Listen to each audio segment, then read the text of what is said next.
अवधूत चिंतन श्री गुरुदेव दत्त श्री स्वामी समर्थ. नमस्कार मंडळी, श्री स्वामी समर्थ. तुमच्या सगळ्यांचं आपल्या चॅनलवरती खूप खूप मनापासून स्वागत करते आणि आजच्या या नवीन व्हिडिओला सुरुवात करते. तर मैत्रिणींनो, देवपूजा करताना कोणत्या चुका करू नयेत, अन्यथा त्याचे विपरीत परिणाम आपल्याला भोगावे लागतील. देवपूजा करताना कोणत्या चुका करू नयेत, त्यामुळे घरात बरकत येत नाही, अशा चुका घरातील गृहिणीकडून सतत कळत न कळत का होईना पण घडत असतात. या व्हिडिओमध्ये आपण देवपूजेबद्दल सर्व माहिती बघणार आहोत. तर बघा मैत्रिणींनो, देवपूजा तर सगळेच करतात, परंतु आपल्याकडून काही चुका ह्या होत असतात. त्यामुळे प्रत्यक्ष पूजेचे जे फळ आहे ते आपल्याला मिळत नाही आणि पूजाही सफल होत नाही आणि पूजासुद्धा अपूर्ण राहते. म्हणूनच चुकीच्या नियमाने पूजा केल्याने त्याचे विपरीत परिणाम देखील होऊ शकतात. तर पूजेचे नियम, पूजा करण्याची योग्य पद्धत आपण आजच्या व्हिडिओमध्ये बघणार आहोत. पण त्याआधी तुम्हाला हा व्हिडिओ आवडला तर नक्कीच लाईक करून शेअर करा. कमेंटमध्ये जय लक्ष्मी माता लिहायला विसरू नका. आणि आपल्या चॅनलवरती नवीन असाल, अजूनही चॅनलला सबस्क्राईब केलं नसेल तर सबस्क्राईब करा. तर चला व्हिडिओला सुरुवात करूयात. कोणत्याही देवी देवतांची पूजा करण्यापूर्वी तुम्ही स्वच्छ स्नान करावं. स्नान न करता देवघरामध्ये प्रवेश करू नये.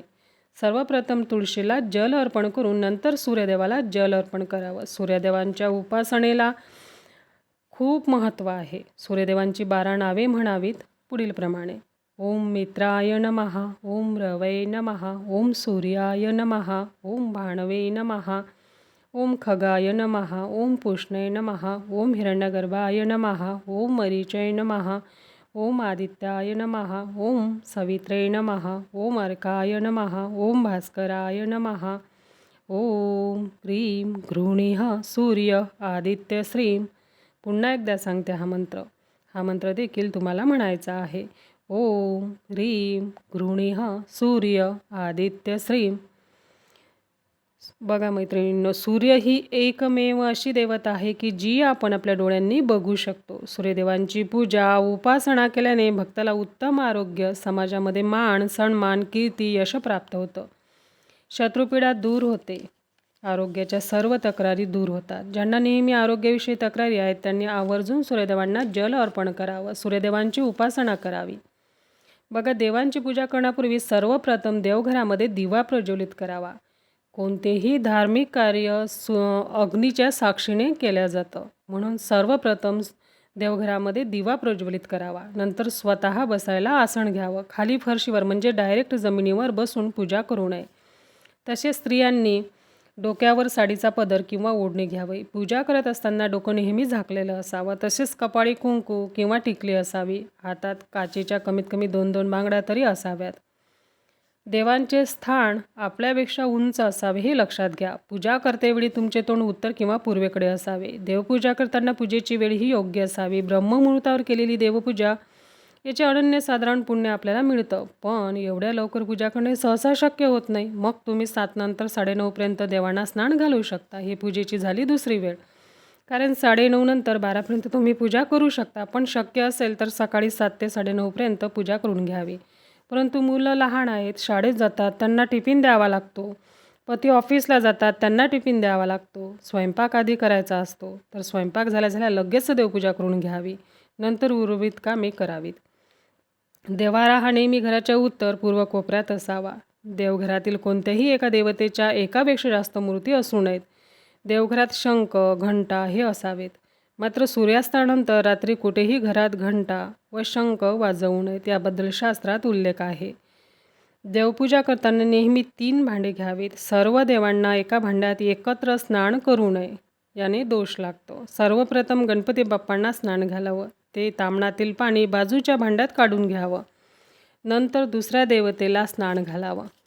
याने काय होईल, एका देवतेचे स्नान केलेले पाणी दुसऱ्या देवतेच्या अंगाखाली येणार नाही. देवांना स्नान करायला तांब्याचीच भांडे वापरावीत. देवघर दररोज स्वच्छ करावं. शिळे, फुले, अगरबत्तीची रक्षा काढून घ्यावी. देवघरातील जाळे, जडमटे काढून घ्यावी. देवघर स्वच्छ करावं. गोमूत्र टाकून फरशी स्वच्छ पुसून घ्यावी. नंतर देवपूजा करावी. पिण्याचे स्वच्छ पाण्याने देवांना स्नान घालावं. स्वामींची मूर्ती तुमच्या देवघरात असेल तर आंघोळीच्या पाण्यात गुलाब पाकळ्या, तुळशीपत्र घालून स्वामी महाराजांना स्नान घालावं. नंतर हिना अत्तर लावावं. स्वामी महाराजांना हळदी कुंकू कधीही लावू नये. अष्टगंध, चंदन लावावं. कधीही एका हाताने नमस्कार करू नये. दोन्ही हाताने झुकून नतमस्तक होऊन दोन्ही हात जोडून नमस्कार करावा. आणि दररोज स्वामींना मुजरा अवश्य करावा. मंदिरात गेल्यावर घंटा वाजवल्याने तुमचा संदेश थेट देवापर्यंत पोहोचतो अशी मान्यता आहे. तसेच देवघरामध्ये देवपूजा केल्यानंतर शंख आणि घंटा वाजवावी. शंख फुंकून घरी पूजा केल्यानंतर थेट देवापर्यंत आपली प्रार्थना पोहोचते. यामुळे घरात सकारात्मक ऊर्जा येते आणि नकारात्मक ऊर्जा, वाईट शक्ती नष्ट होते. नेहमी लक्षात ठेवायचं आहे की एका दिव्यावरून दुसरा दिवा लावू नये. दिव्याला आसन असावे. दिवा डायरेक्ट जमिनीवर ठेवू नये. तेलाचा दिवा देवांच्या डाव्या बाजूला ठेवावा आणि तुपाचा दिवा देवांच्या उजव्या बाजूला ठेवावा. बघा आता सर्वात महत्त्वाची गोष्ट म्हणजे देवांना स्नान घेतलेलं पाणी मोठ्या झाडाच्या बुडाशी किंवा कुंडीत देखील घालू शकता. हे पाणी पायदळी येणार नाही याची काळजी तुम्हाला घ्यायची आहे. बघा, हे देवांना स्नान घातलेलं पाणी तीर्थ स्वरूप असते. स्वामींच्या मूर्तींना जेव्हा आपण अभिषेक करतो, गणपती बाप्पांना अभिषेक करतो, तेव्हा ते तीर्थ आपण घरातील सर्वांना प्यायला देत असतो. तर हे तीर्थस्वरूपी देवांना स्नान घातलेलं पाणी पायदळी येणार नाही याची काळजी तुम्हाला घ्यायची आहे. देवांना स्नान घातलेलं पाणी तुळशीत कधीही घालू नये. दररोज स्वामींना श्रीकृष्ण, श्रीहरी विष्णू, बाळकृष्ण यांना तुळशीपत्र किंवा तुळशी मंजिरी अर्पण करावी. स्वामींच्या नैवेद्यावर तुळशीपत्र ठेवावं. देवपूजेनंतर आरती आवर्जून करावी. देवघरात कापूर प्रज्वलित करावा आणि घरातील वाईट शक्ती, नकारात्मक ऊर्जा, अलक्ष्मी निघून जाते.